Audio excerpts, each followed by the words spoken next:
No ar, Plenitude, o programa do Centro Espírita Joana de Ângeles. Produção Seja Barra. Apresentação Iraci Campos. Estamos de volta no segundo bloco do nosso programa, falando de plenitude. Eu, você, Joana de Ângeles, para podermos compreender o que são as emoções e estarmos em plenitude. Como é que passamos essas emoções para as nossas crianças? Para isso estamos aqui com Luiz Rivas e está conosco para falar de toda a obra que ele está publicando exclusivamente para as crianças pequenas, as crianças maiorzinhas, as crianças mais ainda maiores, as crianças maiores como nós e as crianças que já estão bem maiores, 8.0, 8.5, todos nós temos uma criança dentro de nós. Luiz, quando você estava falando no primeiro bloco sobre a emoção, né, da criança, que ela sai, encontra com um amiguinho, né, sai do corpo e vai, encontra com um amiguinho. Isso é algo que a gente pode até levar à compreensão para as crianças, que ao sair do corpo, encontrar com um amiguinho, ela sai do corpo e encontra também com aquele que já não é mais amiguinho e que ela ficou de mal, né?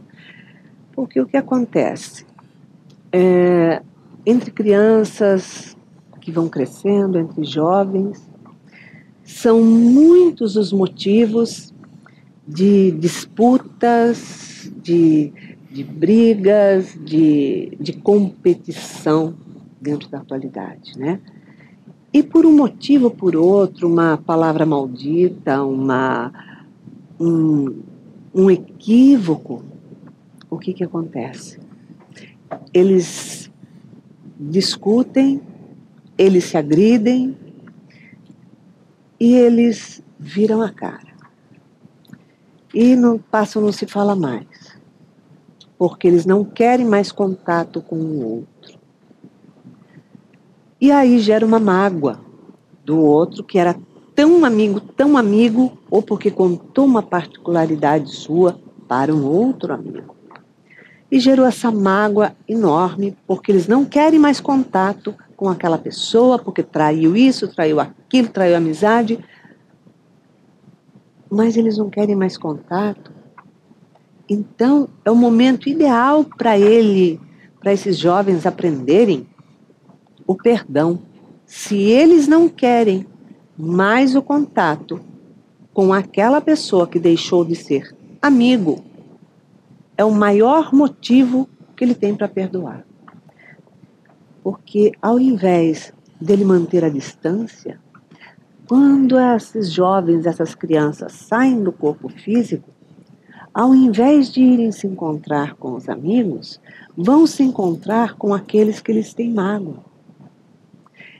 E eles vão estar cada vez mais presos aos que têm mágoa. Cada vez mais entrelaçados a eles. Então, ao invés de desenvolver uma distância, ao contrário, a gente fica mais enroscado ainda com aquele que tem mágoa, porque a gente não consegue desligar os pensamentos e nem as emoções. A gente passa a se preocupar com o que a pessoa está fazendo. Quando chega no ambiente, se a pessoa está, se ela não está, se ela veio ou não veio, se ela está olhando para mim, se não está olhando para mim, o que ela está fazendo. Então, ou seja, o outro passou a ser a preocupação da minha vida. E é isso que os jovens fazem. Então, da mesma forma que eles encontram com os amiguinhos, eles precisam compreender que a melhor forma de eles terem um desdobramento saudável, deles terem uma vida feliz, tendo amizade e perdoando. Sim. É importante destacar que quando nós dormimos, nós temos sonhos, sonhamos. Alguns lembram, outros não. Alguns sonhos podem ser consequência dos nossos próprios pensamentos, né? Nosso psiquismo. Mas tem outro tipo de sonhos que são experiências nossas fora do corpo. E temos que prestar atenção a estes sonhos que, pelo geral, têm estas particularidades. São mais nítidos, são mais coloridos, são emoções muito fortes, principalmente, e tem uma mensagem. Quando tem esses componentes, a gente pode suspeitar que tratam-se de experiências fora do corpo.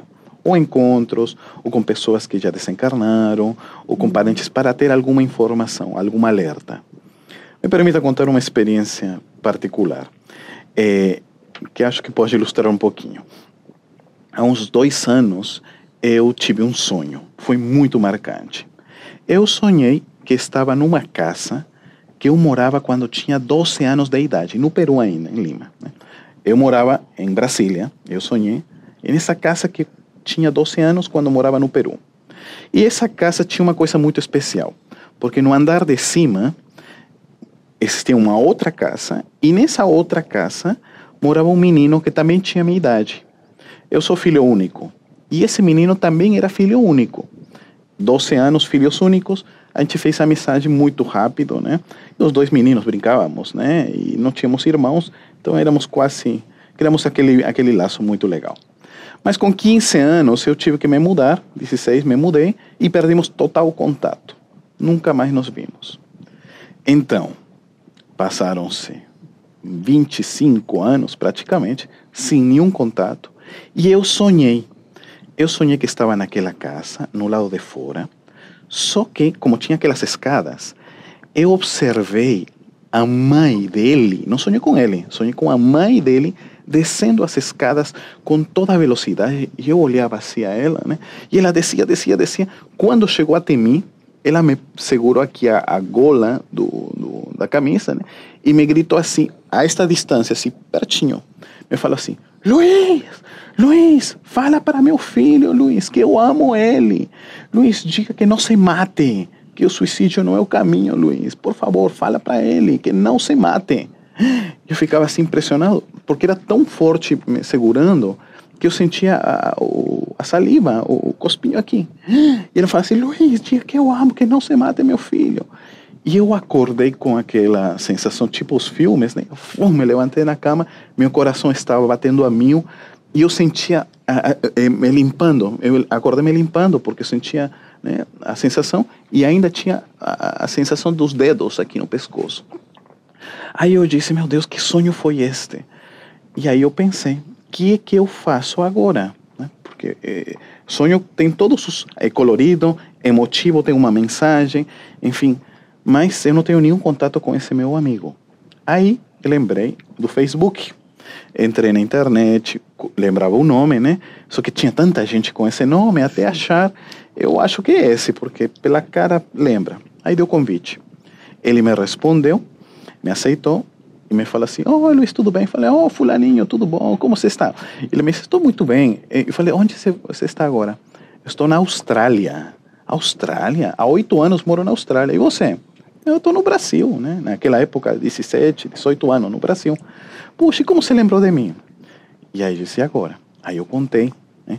Eu contei, olha, eu tive um sonho que você, na verdade sonhei com tua mãe, queria que você, que ama muito você, que não quer que você se mate. Não, mas você não acredita em sonhos, essas coisas, para mim, minha vida tá tudo bem. Falei, puxa, que coisa, né? Não, mas tá tudo bem, e pronto. Aí falei, nossa, mas o sonho era tão real e não batia nada.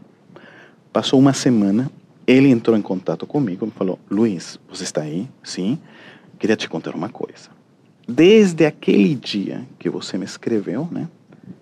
Eu não paro de pensar nessa nossa conversa. Porque veja só, 25 anos que a gente não se vê. Você está do outro lado do planeta, não temos contato nenhum. E sabe o que aconteceu? Minha mãe, há uma semana, morreu. Você não sabia disso. E então, era minha única família, sou filho único. Minha esposa aqui, com minha filha na Austrália, foi embora, me abandonou. E eu estava mal no emprego, perdi o emprego, estava cheio de dívidas. E eu disse para mim, eu não tenho nenhuma religião, não acredito em nada, a vida não presta, minha esposa foi embora, minha filha foi embora, minha mãe morreu, estou com dívidas e estou em outro país sozinho, eu vou fazer o seguinte, amanhã eu vou me matar. E aí eu programei minha morte para o dia seguinte, já tinha tudo planejado, eu sabia isso. E nessa madrugada você me escreve dizendo que a minha mãe, que tinha morto e você não sabia, estava preocupada, me ama e não quer que eu me mate. Como é possível isso, Luiz? Me conta como é possível. Aí eu falei, meu amigo, você abriu seu coração, eu vou te falar uma coisa maravilhosa, que é a doutrina espírita. E a gente falou 1 hora, 2 horas, 3 horas conversando doutrina espírita. E falei, mas não é possível. E ele totalmente, né, sem nenhum tipo de conhecimento, abrindo-se a uma experiência. Deixei aí, passei os links dos filmes, dos livros e tal. Não nos falamos por 2 anos.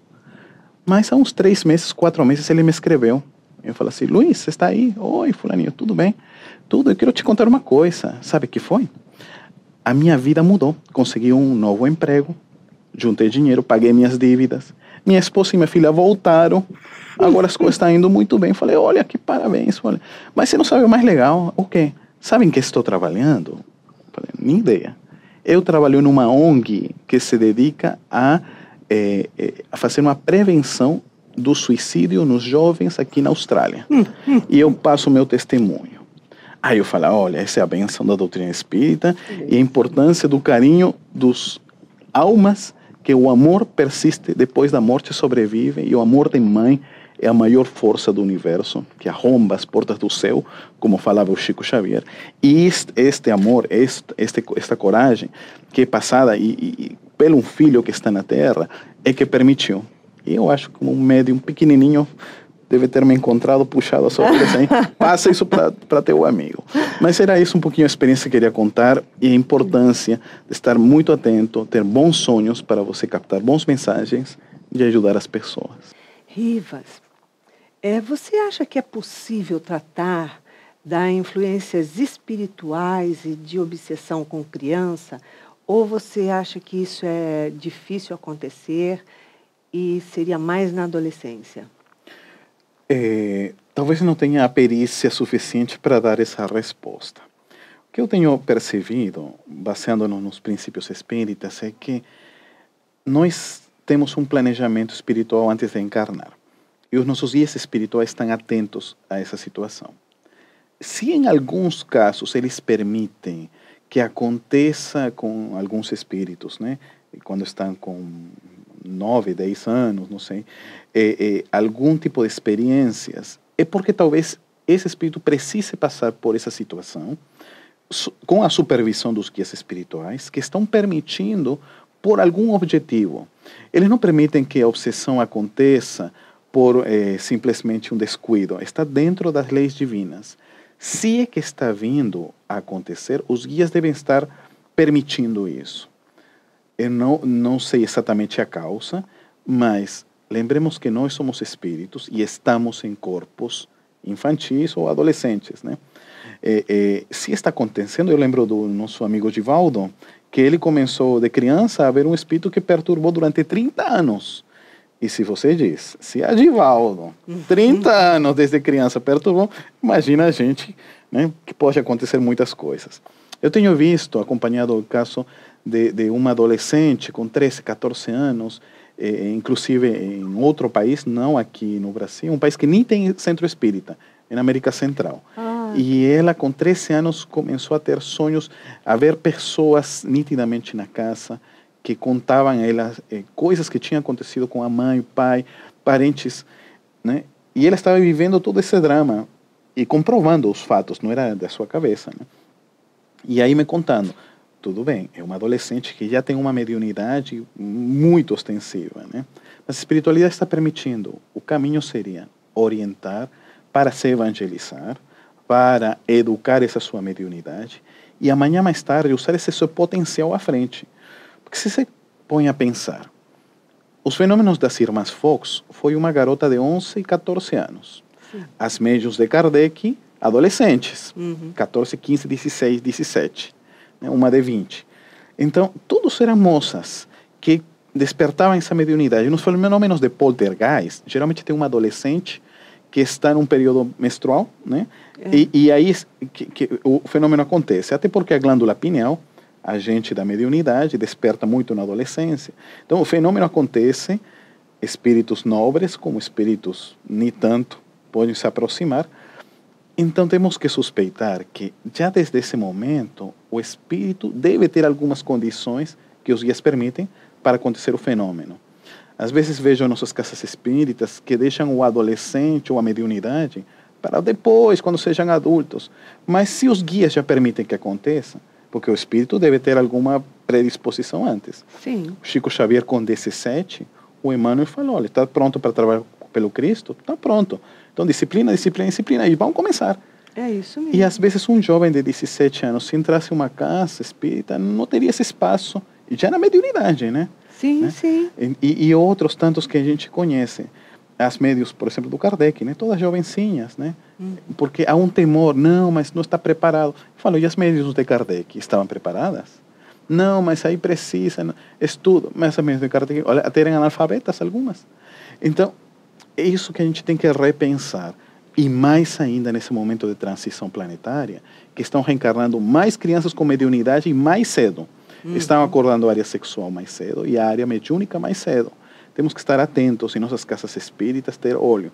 A não ser que seja imaginação, mas também observar. Se está surgindo mediunidade, é um repensar para as atividades mediúnicas na casa e acolher esses jovens médiuns.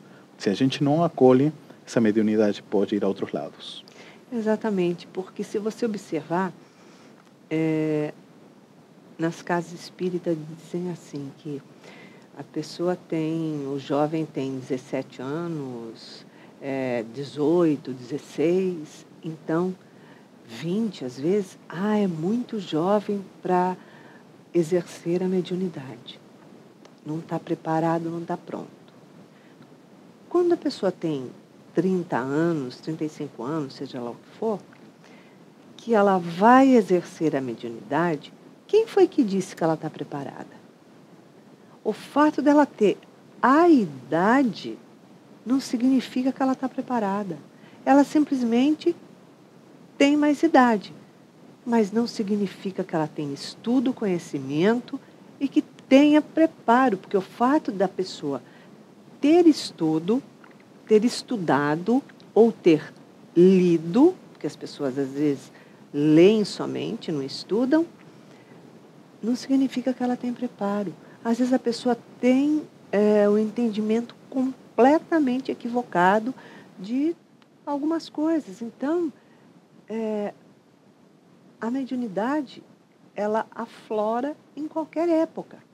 E dependendo com ou sem estudo. Da tarefa que o espírito está determinado. Lembremos que já estamos tendo espíritas pela segunda vez reencarnando. Então, imagina um Leon Denis reencarnando, um Emmanuel reencarnando, com 16 anos, 17 talvez, né? A gente não sabe se obedece ou não. Mas supondo que um espírito do nível de um Emmanuel, reencarnando já com a mediunidade, vá numa casa espírita e não consegue trabalhar, porque sendo ele Emmanuel, né? Às vezes os guias espirituais da casa podem estar reencarnando. E já vem com as tarefas para desde cedo começar. Mas não pode, que ele não está preparado. Mas imagina, idade.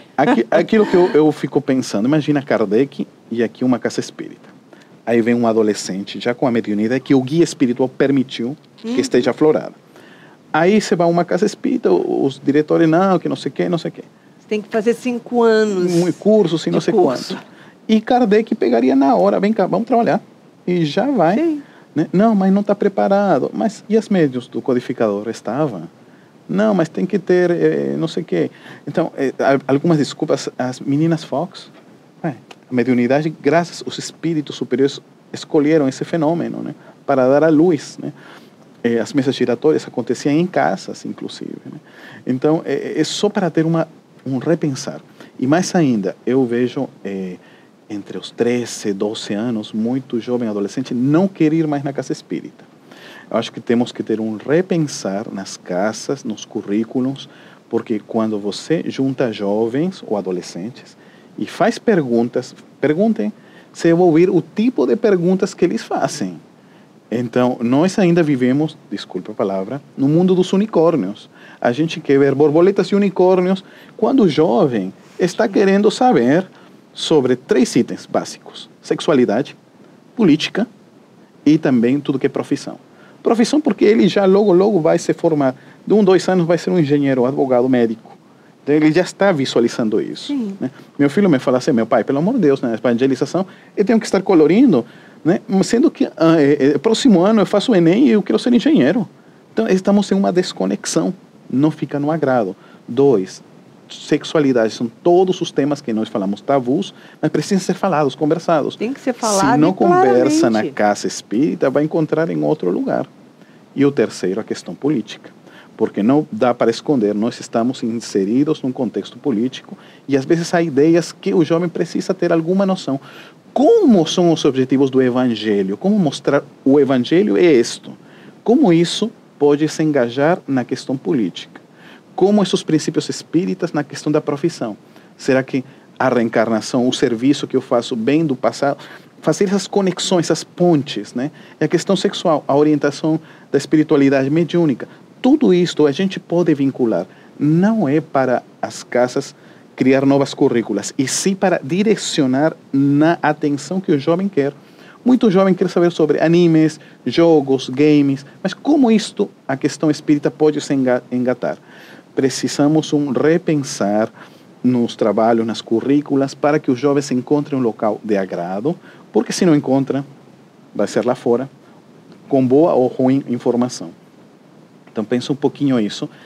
E como na nossa área, eu sou designer, quando a gente vai elaborar um projeto, um produto, a gente primeiro pesquisa o laboratório público. Sim. Com nossos livros infantis é similar. Nós levamos, juntamos crianças, fazemos perguntas, escutamos muito.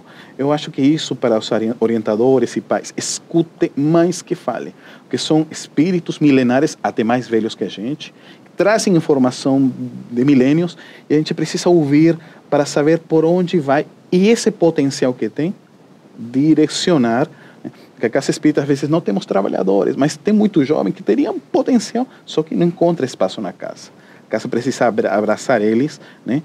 E talvez me estou estendendo, mas eu lembro dos filmes atuais, você vê, né? Os super-heróis, o adulto, né? Com o jovem, né? Já treinando. Eu acho que esse funcionamento, tipo Han Solo e a moça, né? Os personagens mais velhos com os mais novinhos, mas do lado, porque ele passa experiência e ele passa todo o ideal, o gás.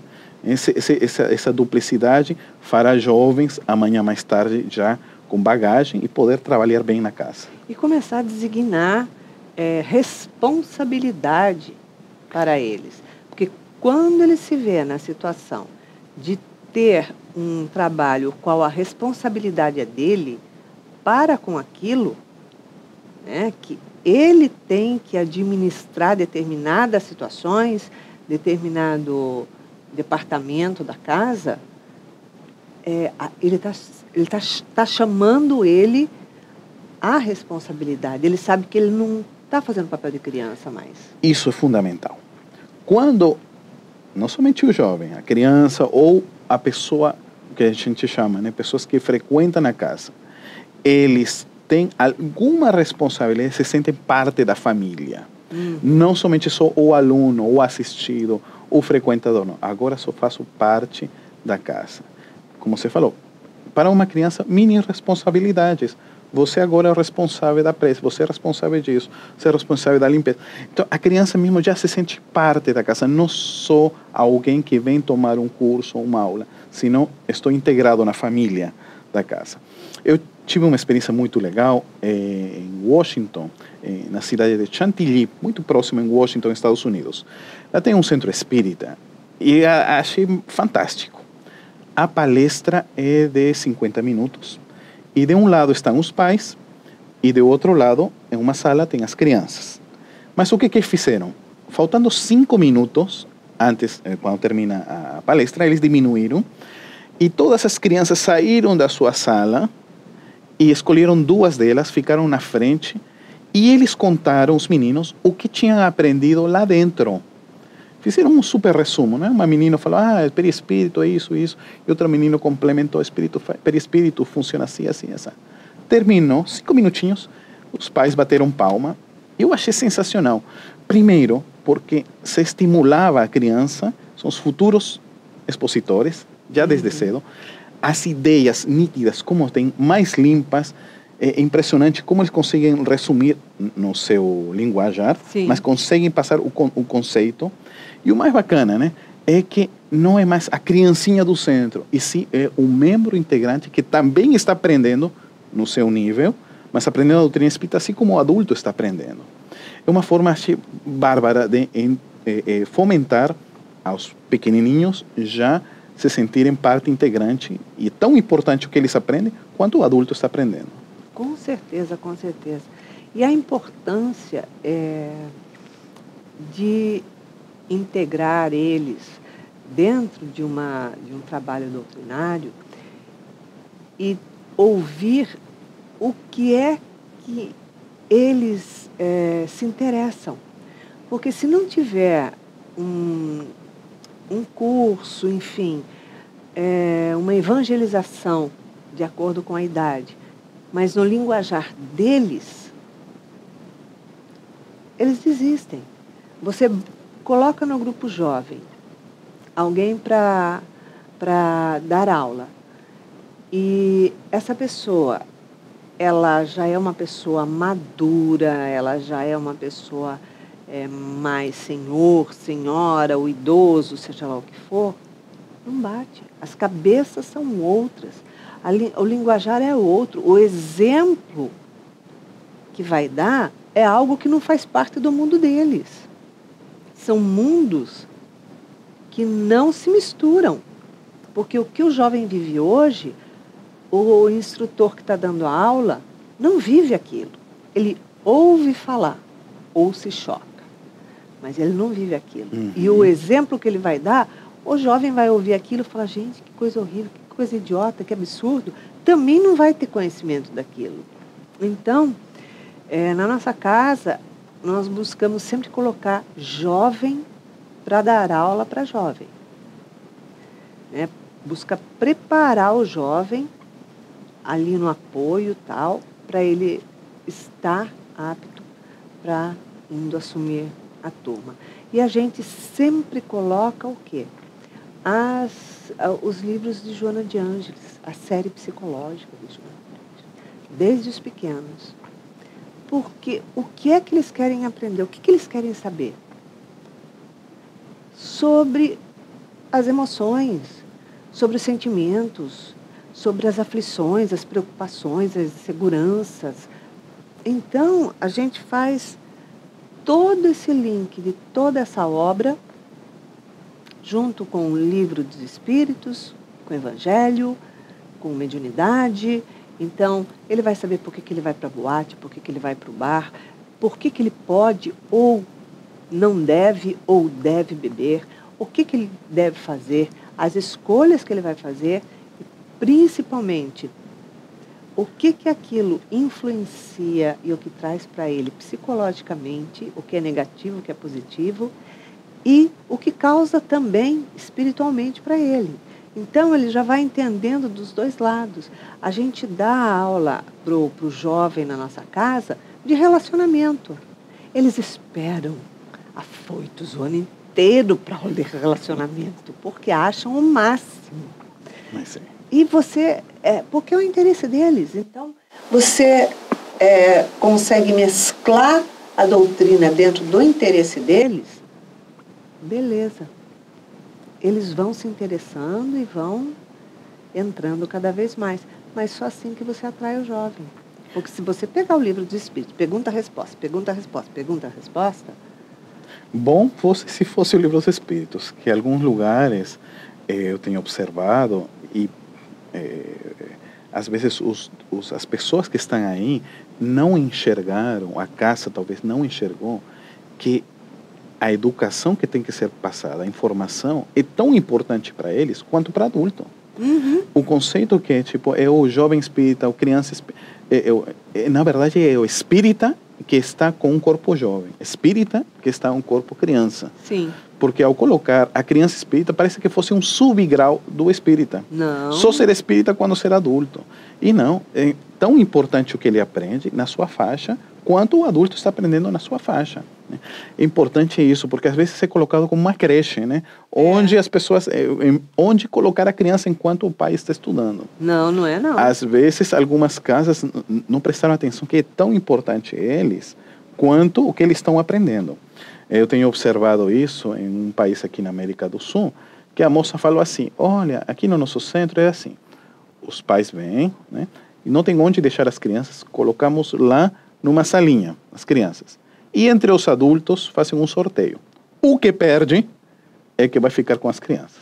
Como se fosse castigo, né? Ai, que imagina. horror. E aí a moça fala, puxa vida, e ninguém gosta, né? A gente detesta as crianças. Fala, meu Deus, imagina o que vai passar, né? Aí tem que esperar. Ainda não caiu a ficha, o conceito da importância do estudo, do trabalho com eles. Tem que falar doutrina espírita, evangelho, sim, mas na sua faixa, no seu interesse.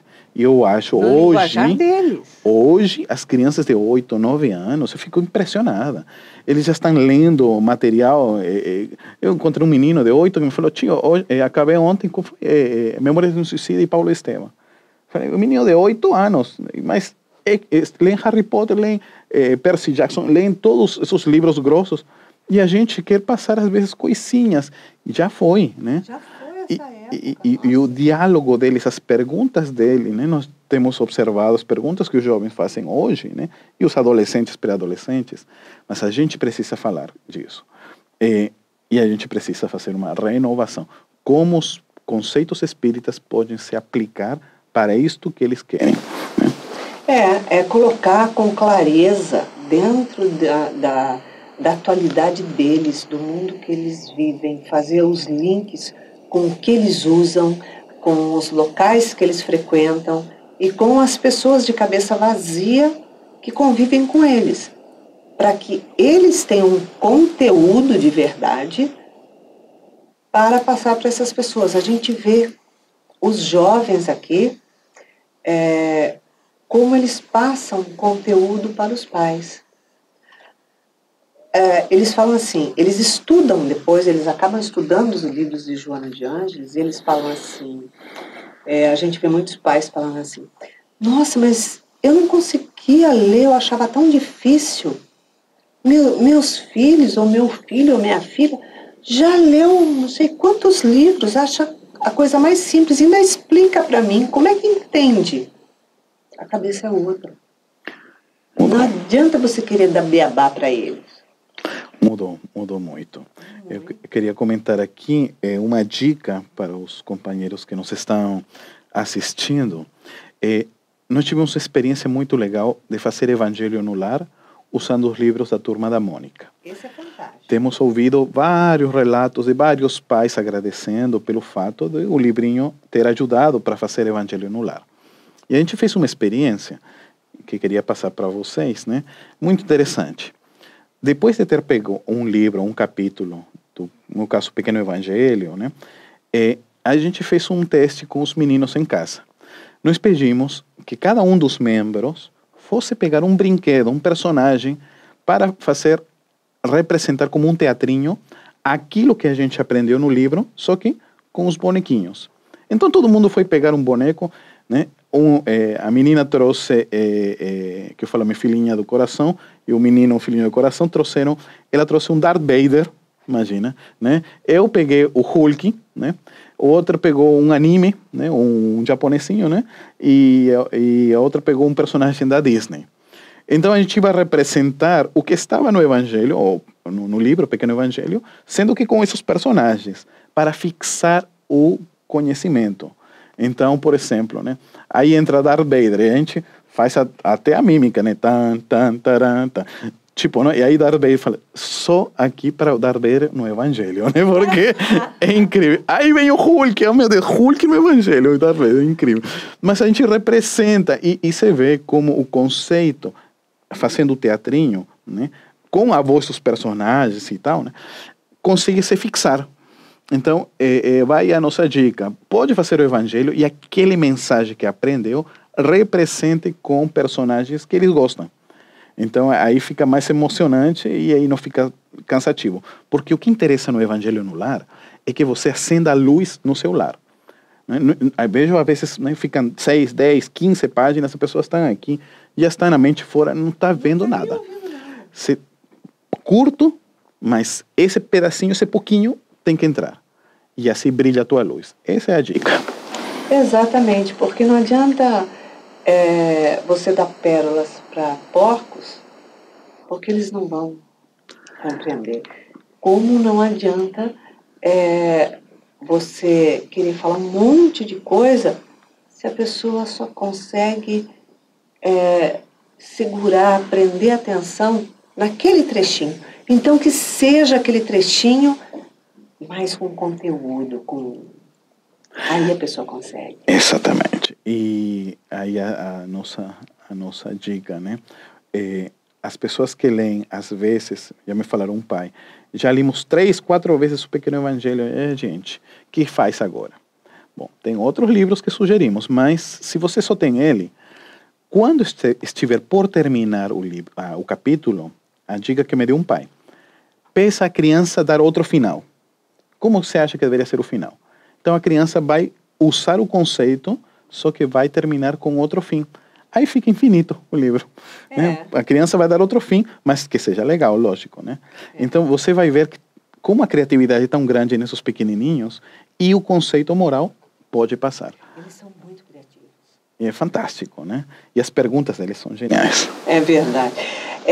Rivas, você acredita que dentro da doutrina espírita tenha algum tema que seja inadequado para crianças? Eu não tinha pensado nisso. Eu acho que os companheiros psicólogos devem saber o que é prudente comentar ou não. Certa vez, lembro que o Divaldo falou que quando uma criança faz algumas perguntas, a gente pode responder porque ele já está nessa sintonia. Mas a gente não deve falar a mãe, senão vai despertar coisas que ainda não estavam nele. Então a gente tem que ter esse bom senso para saber ouvir o que ele realmente está querendo e não despertar ou induzir a situações que ainda está adormecida na sua bagagem reencarnatória, né? Então tem algumas curiosidades, principalmente na área sexual, ou algumas coisas na área de jogos, vícios, games, e que está querendo saber qual é a orientação espiritual. Na medida que vai perguntando, a gente ir dando uma pauta. E ter o cuidado para a gente não passar a linha e despertar coisas que ainda ele não tinha sido preparado. O lúdico se aproxima muito do transcendental, não é?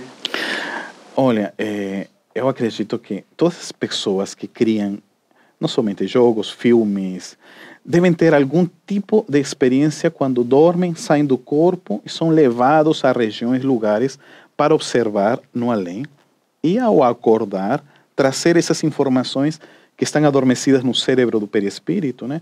Mas de uma forma ficaram no inconsciente e aí poder manifestar. Então tem tudo a ver, porque ao final é isso, o lúdico, que nos faz dar gosto às coisas e a gente pode consumir, aproveitar melhor. Com certeza. Crianças, adolescentes, eles gostam muito de falar sobre fantasmas, ETs, coisas desse tipo. Por quê? Zombies e vampiros. É isso aí. Fez 11, 12, 14 anos, zombies e vampiros vêm de vez. Eu estava fazendo uma reflexão.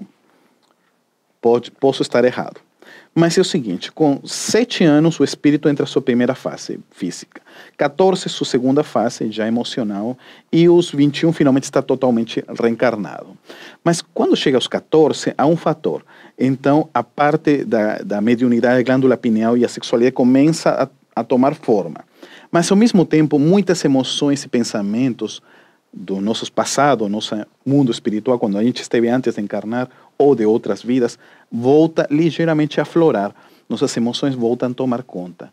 Inconscientemente, algumas lembranças, reminiscências de nossa passagem no além. Entre isso, nossa passagem no umbral. E um detalhe, zumbis, como chamam, né? Aqui no Brasil, são espíritos que desencarnaram com drogas, viciados, e que eles estão detrás de pessoas que também se afinizem. né, para sugar ou roubar a energia do cérebro ou de algumas áreas do corpo. Essa é a nossa reminiscência, por isso não são tão reais. Mas a gente não tem zumbis aqui na Terra. Mas como não ser tão real, tão vívidos. E os vampiros, espíritos que vêm, vícios, área sexual, enfim, que vêm também nos roubar a nossa energia ou nos escravizar quando saímos do corpo, ou levar a regiões, né? No além, em diversos lugares no umbral e em outros, né, há espíritos que tomam formas animalescas, tomam formas de répteis, enfim, formas bem degradantes. Como a gente dorme, sai e às vezes visita, principalmente na adolescência, que já despertamos essas áreas, vampiros e zombies tomam conta total da nossa imaginação e a gente tem muito interesse porque a gente sente uma certa sintonia. Na medida que o espírito vai se modificando, aprimorando, essa sintonia vai desaparecendo. Mas também a questão de bruxas, a questão de monstros, porque tudo são lembranças de seres ainda nos planos mais inferiores que despertam quando a gente sai do corpo essa atração. Estamos chegando ao final de mais um Plenitude e, claro, tem mais na semana que vem. Hoje, infelizmente, já encerrou esse bate-papo delicioso. Eu, você, Joana de Ângeles, pois é, entramos em plenitude. Que coisa boa, não é? Você quer deixar um recadinho, uma mensagem para o nosso público? A gente tem aquela mensagem que nós comentamos sobre a frase de Jesus que achamos a mais linda, que é: brilhe a vossa luz. Quer dizer que somos seres luminosos, que precisamos dessa nossa luz brilhar. Então, meu amigo que você nos está ouvindo, acompanhando, essa é a frase: brilhe vossa luz, deixe brilhar essa sua fantástica luz. É isso aí. Obrigado, Rivas. É uma alegria, um prazer ter você aqui com a gente. E vocês não perdem por esperar. Ele estará novamente conosco. Então, que você tenha uma semana radiante, realmente fazendo brilhar a vossa luz. Para isso, deixamos aqui um beijinho cor-de-rosa para você, cheio de amor, muita paz.